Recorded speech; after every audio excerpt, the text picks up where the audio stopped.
Greetings and salutations. Welcome to the first ever Cuttlefish virtual poetry reading. I am glad to have you here. My name is Joshua Gage and I'll be your host for this event. Here's how this works. I've invited 5 poets to read a poem that they wrote on a particular theme. The poems can be previously published or brand new. I was just curious to see how the poets approach that theme.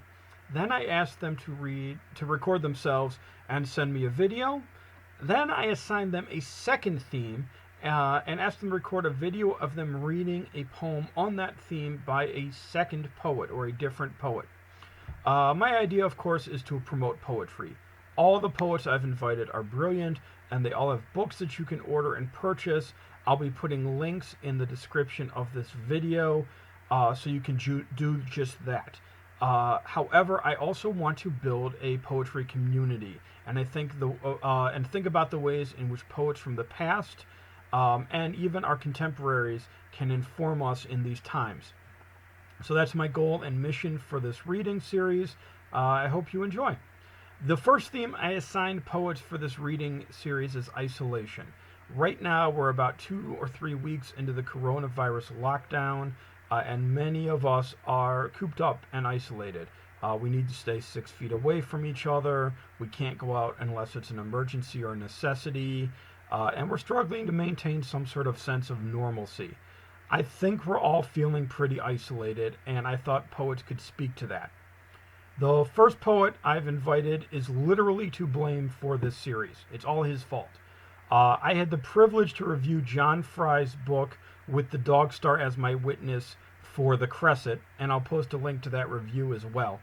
And when I shared the review with John and asked if he was going to be doing any virtual readings or virtual book tours, he said that he would rather read the poems from other people than his own poetry. And that sort of stuck in my back burner for a little bit until this whole pandemic sort of ramped up and started. And I thought it was a great idea. I thought it was a great way to build community and look at the ways in which poets inform each other. So I ran with it. And of course, John was one of the first people I invited. John Fry is the author of With the Dog Star as My Witness, which was the finalist for the Writers League of Texas Book Award for Poetry, as well as the Orison Poetry Prize, the Dorset Prize, and Night Boat Poetry Prize. His poems and lyric essays have appeared or are forthcoming in West Branch, Waxwing, Colorado Review, Denver Quarterly, and Poetry International, among others. A graduate of Texas State University's MFA program in creative writing, he's currently the poetry editor for Newfound Journal and a doctoral candidate in English at the University of Texas at Austin, where he's writing a dissertation on medieval English poetry. He lives in San Antonio, Texas. Hi there. Hola todos. My name is John Fry. I am going to be reading a poem from my book, With the Dog Star as My Witness, that was published by Orison Books in the fall of 2018. I wrote this as a field guide to the bewilderment of what it means to be one of Christianity's queer discontents. And the poem I'm going to be reading is titled, As Jonah, Hours into the Third Night, Wondered. As Jonah, hours into the third night, wondered. Measure the horizon, this not night, not sky, but spine. As if the ribs were sextants, no longer searching for even faint glimmers of some star other than the star-shaped disk of the whole that neither sun nor moon never moves. Make even smaller fires of the hulks once ships. Write every man who's ever failed you, who you also failed. Tell them that there's more than soil. In sadness, all's ocean, but you can depend on salt's steadfast refrain. What water left you? A day as whole as a single grace note. That field you remember, like the skin of your mother's face. How you found some fires burn even underwater, and everyone who forgot barnacles on their bones. You've never seen the bottom, but have felt its echolocation, nostalgic for green's ghost, what leaves promise. That roots have also known this dark. Up next is Tania Runyan. Tania is the author of the poetry collections What Will Soon Take Place, Second Sky, 1,000 Vessels, Simple Weight, and Delicious Air. Her guides How to Read a Poem, How to Write a Poem, and How to Write a College Application are used in classrooms across the country. Her poems have appeared in many publications, including Poetry, Image, Indiana Review, Atlanta Review, and the Christian Century. Tania was awarded an NEA Literature Fellowship in 2011. Blessed are the meek. She is all we learn to forget, the woman approaching the edge of the health club pool. She wears her hair like laundry lint. Faded lycra, toucans, and orchids sag beneath her nipples. I imagine her going home to dump a can of Campbell's in a casserole while her husband barks orders from the football chair. She moves through the house without consequence, straightening an old lighthouse cross-stitch in the hallway, rifling through coupons for half-price oil changes. But this morning, she is here.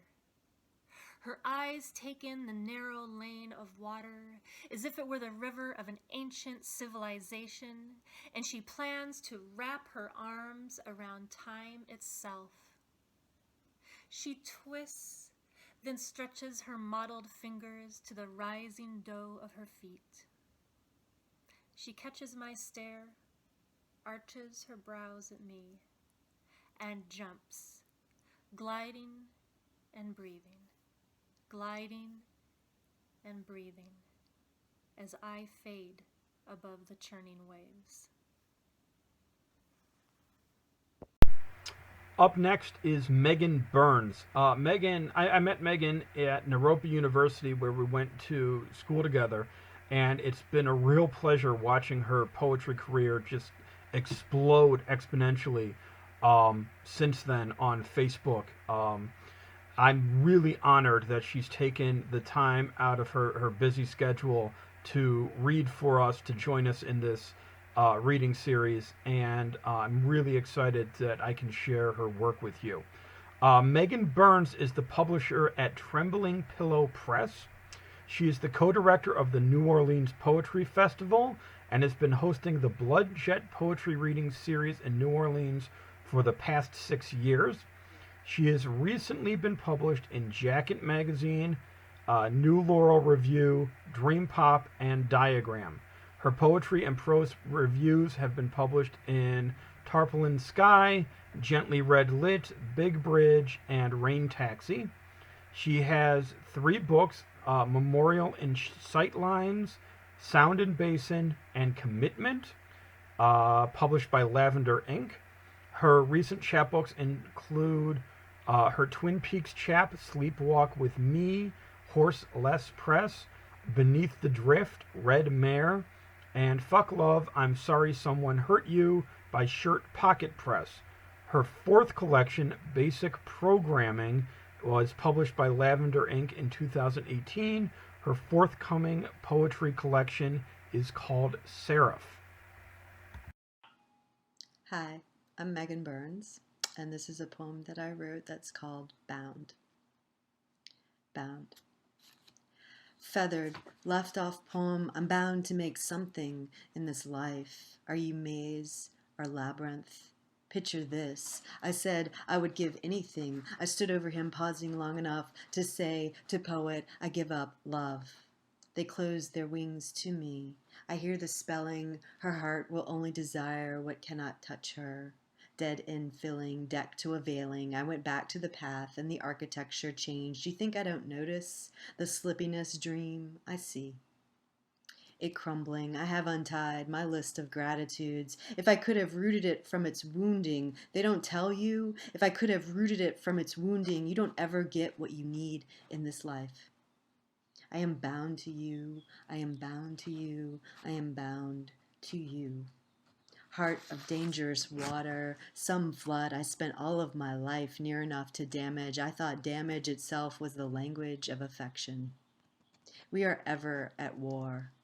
Worry about falling in love, worry about being blown to pieces, worry about the ways a human body can be pulled apart, can be set ablaze. Oh, you are worried about being attractive enough, thin enough, about being enough? Have you ever been hit so hard you forget your name? And you think, these stars, the sound of the humming deep inside me, a voice saying move or die. To be of a city, to dance her streets blinded by that joy, and to know the intersections where death took what I love. Let me code a list. I was a thief of anything sweet.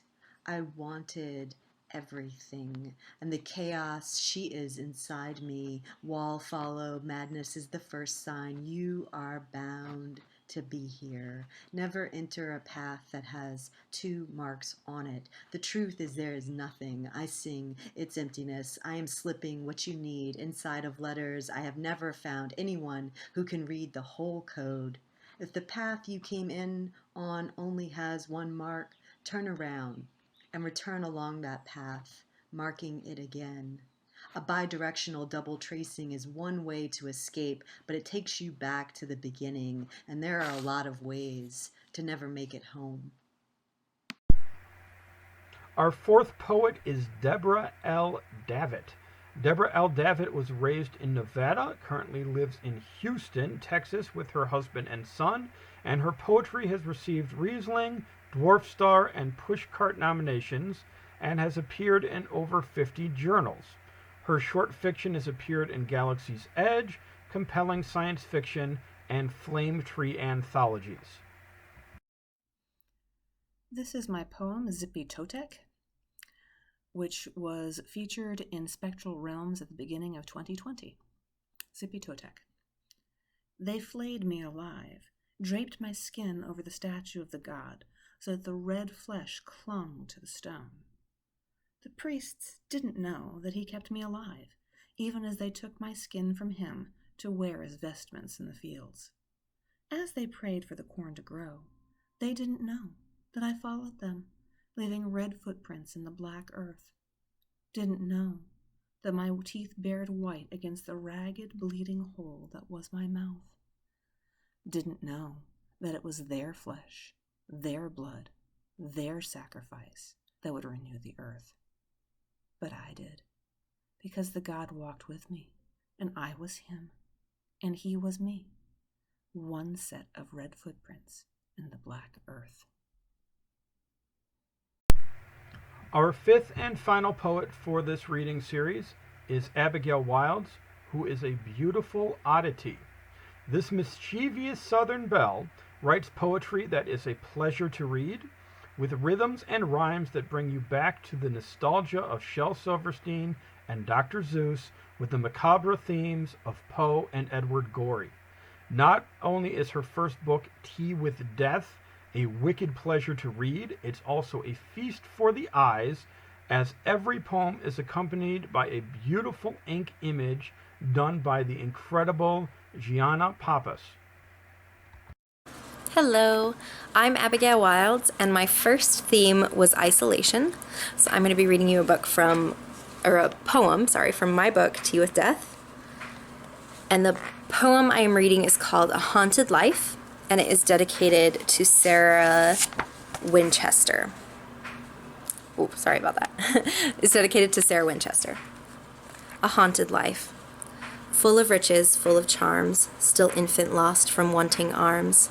Sorrow filled, this heart is broken, spirits rise with fear unspoken. Empty arms and empty breast, rotting womb and sunken chest, the pain inside on broken wing, my body's cage accursed being. And by my side no lover stay, to wade through blood each day to day. With thousands dead, my soul is tainted, an inner hell so well acquainted. The sound of guns keeps me awake, I beg a bullet my life forsake. Yet I live on to fill my task, each tortured soul upon my back. Appease the spirits, build and build, or else their hauntings never yield. The man is gone, the babe is dead, alone this burden on my head. Barren house, yet brims of pain, each little breath another chain. While I was branded with this curse, no life to know a bitter worse. So here I am, riches and charms, nothing but death within my arms. And the picture that goes along with that is this beautiful image of a stained glass window in the Winchester Mystery House. So, anyway, that's that. Thank you to all the poets for sharing their work with us. Thank you also to Robert McLeod for his lovely music. His composition, Senbazuru, is our intro theme, and I want to thank him for making it royalty-free so we could share it too. I also want to thank you for joining us. And I realize I keep looking to the side. I'm reading my scripts, and I'm trying to figure out the best place to put them. So we're going to figure out the kinks sooner or later. But I finally got 5 poets to send me poems on the same themes, so I wanted to get this up as soon as possible. Hopefully the next one will be better, and we'll just keep improving from them. Any tips that you have on recording videos and where to play scripts would be greatly appreciated. So on to the second portion of our reading. The second theme, or the theme for the second half, the second theme that I assigned poets, where our readers have to read a poem from another poet, is community. I think that it's important to remember in these times of isolation that we're physically apart, but we're also still there for each other any way that we can be. That's certainly the message I want to bring with this reading series, and one that I hope resonates with the audience. I hope these poems give you some sort of comfort and guide you forward through this pandemic. I'm just going to let the poets read one right after the other and just sort of swell to a great conclusion for this inaugural reading series. So my second theme was community, and I read a lot of poems about community before I found this one, and unfortunately the author is unknown, but I thought it was really good, so here it is. Builder or Wrecker. I watched them tear a building down, a gang of men in a busy town. With a mighty heave and a lusty yell, they swung a boom and the side wall fell. I said to the foreman, "Are these men skilled, as the men you'd hire if you had to build?" He gave a laugh and said, "No, indeed. Just a common laborer is all you need, and I can wreck in a day or two what it took a builder a year to do." And I thought to myself as I went on my way, just which of these roles I've tried to play. Am I a builder who works with care, measuring life by the rule and square? Or am I a wrecker as I walk the town, content with the labor of tearing down? So, there we go. I am Abigail Wildes. I hope you all are having the best time possible. And hope y'all are all right. Thanks. This is The Old Astronomer to His Pupil by Sarah Williams. Reach me down my Tycho Brahe. I would know him when we meet. When I share my later science sitting humbly at his feet, he may know the law of all things, yet be ignorant of how we are working to completion, working on from then to now. Pray remember that I leave you all my theory complete, lacking only certain data for your adding, as is meet. And remember, men will scorn it, 'tis original and true, and the obloquy of newness may fall bitterly on you. But my pupil, as my pupil, you have learned the worth of scorn. You have laughed with me at pity. We have joyed to be forlorn. What for us are all distractions of men's fellowship and smiles? What for us the goddess pleasure with her meretricious smiles? You may tell that German college that their honor comes too late, but they must not waste repentance on the grisly savant's fate. Though my soul may set in darkness, it will rise in perfect light. I have loved the stars too fondly to be fearful of the night. I'm going to read this poem from Martha Reed's book, Archive, which is a book-length investigation into the history and geography and experiences of Louisiana and its peoples. So this is a poem about Louisiana's communities. It's called Current of Geography. 1. Adrift on a current of geography, here now a movement like breath, scaffolding time. Insect hum, bird call, water spill, leaf rattle. Oak pollen and oak catkins drift in the air, collect on every surface vernal. Shower of oaks south, Louisiana douses itself in male gametes turns. Chartreuse while azaleas beckon white and blushed wanton seed making. 2. Time reasserts itself generationally. If I stop moving, do I occupy the same place, or has history left me behind? Larks still call from lemon trees, dart in low trajectory from lemon to oak. Shallow goblets of rose scent wave on pressure of wind, this breeze traversing another felt space. 3. Walking as rest, here, now, there. Gather laundry before rain, or wash my hair, read voraciously, outdoors. Ignoring the summons to day and duty, small carp carve algae with orange mouths, green giving way to black water, spills into itself, a long trough introducing sound, an oxygen lemon blossom brushes its scent over my skin. And spring stays here, where I stop.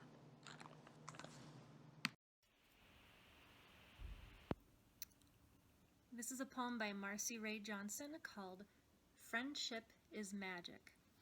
It starts with an epigraph that reads, "This article may contain an excessive amount of intricate detail that may only interest a specific audience." My Little Pony, Wikipedia. Friendship is magic.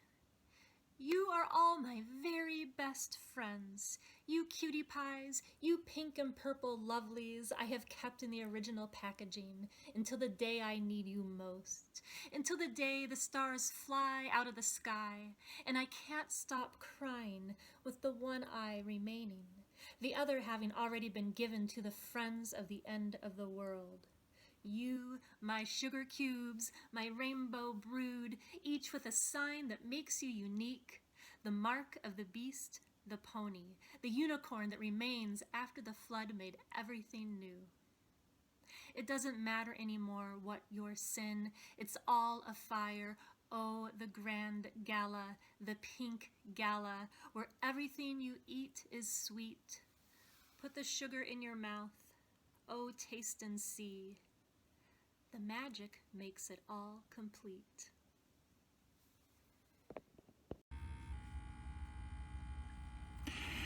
The poem that I'm going to read by another poet to lift up and to bring attention to is a poem titled "And When We Woke" by Araceli Skirmay from her book Kingdom Anomalia, published by BOA in 2011.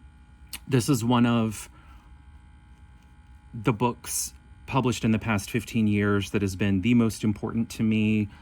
I put it in the hands of every student who crosses my path. And this particular poem, "And When We Woke," feels like an anthem to me, and one that is worth remembering in this time, in this place, here and now, in Las Americas and in the United States. And when we woke, it rained all night. It did not rain.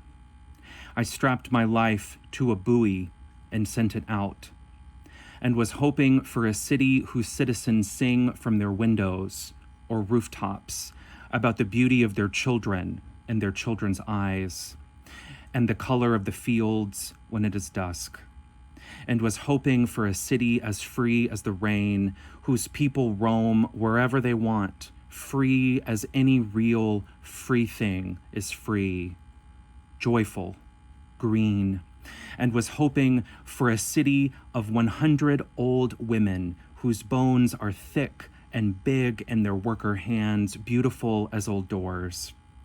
And when we woke, dear reader, we'd landed in a city of 100 old women telling their daughters things.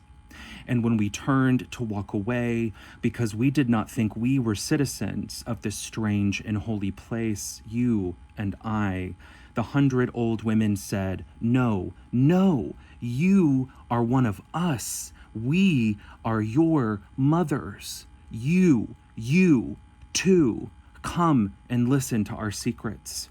We are telling every person with a face." And they stood us in a line facing the sea, because that is the direction we came from. And behind us, there was another line of women, and another, and we sang songs. And we filled the songs with our mothers' names. And we filled the songs with trees for our mothers to stand under, and good water for our mothers to drink. And we filled the songs with beds for our mothers to lay down in and rest. We filled the songs with rest and good food for our mothers to eat. We made them a place in our singing, and we faced the sea. We are still making them a place in our singing. Do you understand? We make them a place where they can walk freely, untouched by knives or the police who patrol the borders of countries like little and fake hatred gods, who patrol the land, though the land says, "I go on and on. So far, you lose your eye on me." We make our mothers a place in our singing, and our place does not have a flag or even one language. Do you understand? We sing like this for days, standing in lines and lines and lines, facing the sea. The sea knows what to do. We sing like this for days until our throats are torn with singing. Do you understand? We must build houses for our mothers in our poems. I am not sure, but think this is my wisest song. Once again, that's Araceli Scrimi, Kingdom on Amelia. Get it if you don't have it. Thank you again for joining us. Thank you again to Megan Burns, Deborah L. Davitt, John Fry, Tania Runyan, and Abigail Wildes. Please check out the description of this video for links to the poets and their work, and please order their work directly from the poets themselves or from your local independent bookstore if possible. Thank you all for joining us for the Cuttlefish Poetry Reading Series. We'll see you next time. Please stay safe until then. Thus endeth the lesson.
you.